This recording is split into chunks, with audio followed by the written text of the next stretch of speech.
Hello दोस्तों, check करते हैं आपके पार्टनर की करंट एनर्जी अभी क्या चल रही है। न्यू मून से तो काफ़ी जगह से यही सुनने में आ रहा था कि एनर्जी नेगेटिव है और कलेक्टिव में मैक्सिमम नेगेटिव एनर्जी ही चल रही थी। कहीं लड़ाई झगड़े हो रहे थे, सेपरेशन हो रहे थे। अब देखते हैं जैसे जैसे न्यू मून का टाइम जा रहा है तो क्या एनर्जी निकल के आती है, क्या चेंजेस आ रहे हैं एनर्जी में। तो पहला कार्ड है 9 ऑफ पेंटिकल्स, दूसरा कार्ड है एस ऑफ पेंटिकल्स, तीसरा कार्ड है द चैरियट,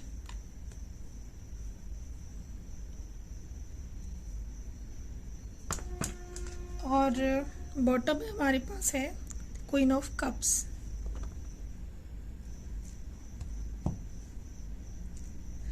तो आपके पार्टनर की करंट एनर्जी अभी क्या चल रही है।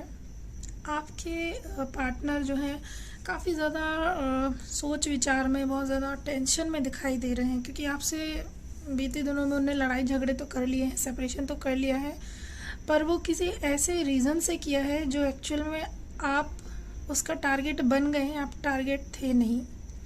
कहीं और का गुस्सा कहीं और निकल गया है, कहीं और का अग्रेशन या नेगेटिविटी आपके ऊपर निकल गई है। तो उस वजह से सेपरेशन तो हो गया है, लेकिन आपके जो पर्सन है वो बहुत टेंशन में आ गए हैं और वो ही सोच रहे हैं कि अब चीज़ें कैसे ठीक की जाएं, क्योंकि अब उन्हें लग रहा है कि इतना ज़्यादा मिसबिहेव उन्होंने कर दिया है अपने एक नेगेटिव एनर्जी के प्रभाव में आकर, कि अब चीज़ें ठीक करना, आप दोनों के बीच में चीज़ों को अब ठीक करना और भी ज़्यादा मुश्किल हो गया है, या ऐसा कहें कि बहुत ज़्यादा मुश्किल हो गया है। हालांकि आपके पर्सन सोच रहे हैं कि किसी भी तरह से कोशिश करनी चाहिए, एक बार फिर, एक आखिरी बार फिर वो कोशिश ज़रूर करेंगे। तो ये कोशिश करने के बारे में सोच रहे हैं, पर कैसे किया जाए, उन्हें रास्ते सारे बंद दिखाई दे रहे हैं। वो तैयार हैं आपको दोबारा एक बार प्रपोजल देने के बारे में सोच रहे हैं, लेकिन इस बार उन्हें कोई रास्ता दिखाई नहीं दे रहा है, कोई तरीका दिखाई नहीं दे रहा है कि किस तरह से दोबारा से शुरुआत की जाए आपके साथ, कैसे कांटेक्ट किया जाए, क्या रीज़न ढूंढे जाए, कैसे लिंक बनाई जाए आप तक पहुंचने की। वो इस बार उन्हें समझ नहीं आ रहा है। आपके पर्सन को इस आर्ग्यूमेंट के बाद, जब वो नेगेटिविटी का असर कम हुआ है, ख़त्म हुआ है उनके ऊपर, तो उन्हें आपकी वैल्यू का पता चला है। हो सकता है कि आपने भी इस आर्ग्यूमेंट में अपने दिल की बहुत सी बातें कह दी हो, उन्होंने भी कह दी हो, और कुछ सच्ची हो कुछ झूठी हो, लेकिन ओवरऑल जिसका असर पड़ा है वो आपके रिलेशनशिप पे अच्छा ही पड़ा है। उस समय ज़रूर एक माहौल आपके बीच में ख़राब हुआ था, लेकिन बाद में जब आपके पर्सन ने उन बातों को सोचा, याद किया, तब उन्हें आप पर प्यार ही आया है और उन्हें ये पता चला है कि आप उन्हें कितना प्यार करते हैं और आप उनके लिए कितने ज़्यादा वैल्यूएबल हैं, आप उन्हें अपनी लाइफ में कितना इम्पोर्टेंस देते हैं। ये सारी चीज़ें जान के उन्हें बहुत ही अच्छा फील हुआ है, बहुत पॉजिटिविटी फील हुई है,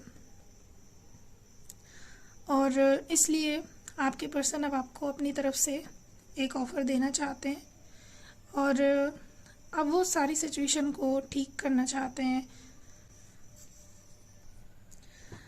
क्योंकि चीज़ अभी जो आपके बीच में सिचुएशन चल रही थी, हो सकता है कि वो एक ऐसे मैनर में चल रही थी जिसका कोई तुक नहीं था, कैसे भी चल रहा था, कुछ भी बातें हो रही थी।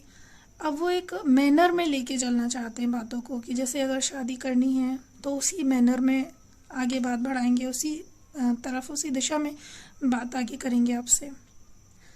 अभी जो बातें हो रही थी वो कभी अच्छी, कभी बुरी, कभी सिर्फ कैजुअली, इस तरह की बातें थी। तो वो अब इन चीज़ों से हटना चाहते हैं, या ये सीधे शब्दों में कहूँ तो अब वो आपको किसी तरह से घुमाना फिराना नहीं चाहते हैं बातों में, अब ऑन ऑफ करना बिल्कुल भी नहीं चाहते हैं। ये सारी सिचुएशन ख़त्म करके परमानेंटली आना चाहते हैं आपकी लाइफ में, खुद सारी सिचुएशन अपने कंट्रोल में लेके ठीक करना चाहते हैं, चाहे वो नेगेटिविटी हो चाहे वो पॉजिटिविटी हो, सबको वो अपने कंट्रोल में लेके हैंडल करेंगे, ताकि अब वैसा ही हो जैसा वो चाहते हैं और जैसा आप चाहते हैं।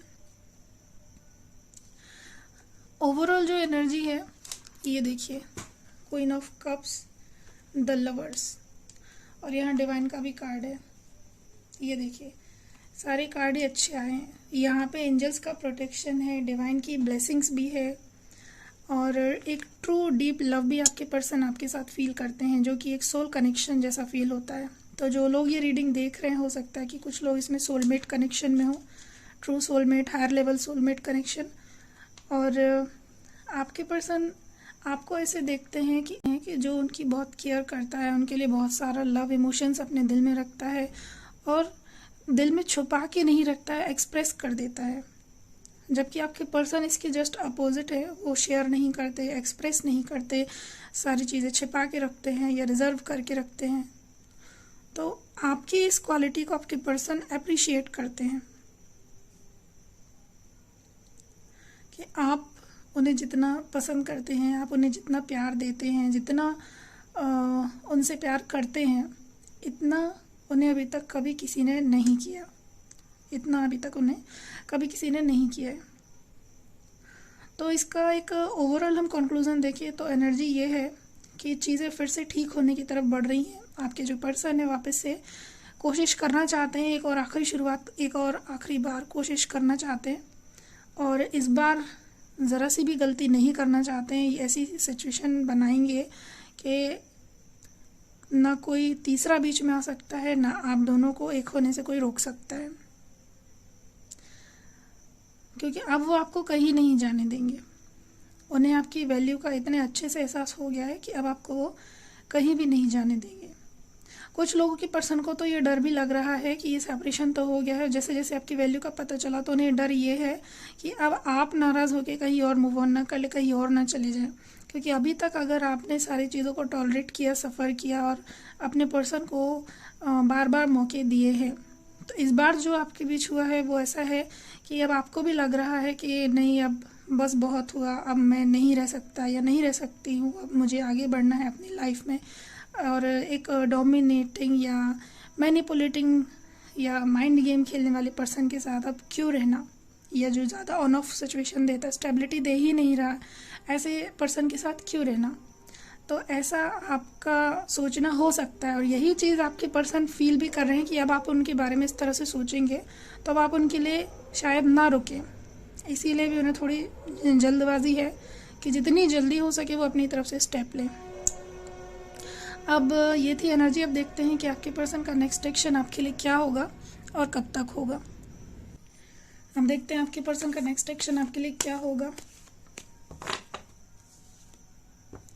पेज ऑफ वॉन्ड्स, कब तक होगा। 2 ऑफ सॉर्ड्स, और आउटकम में 6 ऑफ वॉन्ड्स। तो देखिए, आपके जो पर्सन है एक नई शुरुआत तो करना चाहते हैं फिर से आपके साथ, लेकिन इस बार उनके जो प्लान है वो बहुत ज़्यादा लंबी दूरी के नहीं बनाए उन्होंने, क्योंकि अब जो उन्हें करना है उतना ही करना है जितना सोच रहे हैं, और जो भी प्लान बनाएंगे उसको एग्जीक्यूट करके ही रहेंगे। ऐसी एनर्जी है उनकी। थोड़ा सा इमेच्योर बिहेवियर कर सकते हैं, क्योंकि अगर वो ज़्यादा मैच्योरिटी वाले एनर्जी में रहते हैं तो फिर वो उनके अंदर ईगो आ जाएगा, एंगर आ जाएगा, एक सेल्फ एस्टीम वाली बात आ जाएगी। तो इसलिए वो जो हायर लेवल मैच्योरिटी है उससे थोड़ा सा नीचे लेवल पे आके थोड़ा सा इमेच्योर बिहेव करते हुए आपसे बात करने और कांटेक्ट करने की कोशिश करेंगे, थोड़ी सी नादानी या बचपना दिखाते हुए। इससे आप भी जल्दी एक्सेप्ट कर लेंगे उनके प्रपोज़ल को, जल्दी उनकी बात मान लेंगे, क्योंकि कहीं ना कहीं आपका भी हार्ट जो है वो मेल्ट हो जाएगा उनकी बातों को सुन के। ज़्यादातर कॉल मैसेज के बाद मुझे दिखाई दे रहा है कि मीटिंग का ज़्यादा दिख रहा है इस बार। कॉल मैसेज तो आने के पहले आपको खबर भी कर सकते हैं कि आपसे मिलने आ रहे हैं, आपसे बात करना चाहते हैं, लेकिन उनका जो मेन पर्पज़ रहेगा इस बार मिलने का ही रहेगा। और हो सकता है कि फैमिली वालों को साथ में लेकर ही आए आपसे मिलने के लिए, ये भी पॉसिबल है। और जो इनका नेक्स्ट एक्शन है ये कब तक होगा, तो ये हो सकता है आने वाले 2 घंटे में, 2 दिन में, या 2 हफ्ते में। इस ड्यूरेशन में आपके पर्सन का ये नेक्स्ट एक्शन आपकी तरफ हो जाएगा, और तब तक थोड़े से कंफ्यूजन रहेगा आपके पर्सन को। और जो अभी सिचुएशन चल रही है, जो उनके प्लान चल रहे हैं, थोड़ा सा जो कंफ्यूजन है, जो ड्यूरेशन मैंने आपको बताई है कि कुछ लोगों के लिए 2 घंटे, या कुछ लोगों के लिए 2 दिन, या कुछ लोगों के लिए 2 हफ्ते, तो ये ड्यूरेशन जब भी पूरी होगी उसके पहले ही आपके पर्सन के सारे कन्फ्यूज़न ख़त्म हो जाएंगे आपको लेके, और एकदम 100% श्योरिटी से वो आपकी तरफ आएंगे, 100% श्योरिटी के साथ ही आएंगे और आपके साथ इस रिलेशनशिप को सक्सेसफुल बनाने की हर संभव कोशिश करने वाले। ये ऐसा कहें कि सक्सेसफुल बना ही लेंगे इस रिलेशनशिप को। तो ये थी आपके पार्टनर की करंट एनर्जी। मिलते हैं अगली रीडिंग में, जो कि मैं सुबह डालती हूँ, today's divine message for you. तो मिलते हैं उस रीडिंग में, तब तक के लिए thank you, God bless you, take care, bye bye.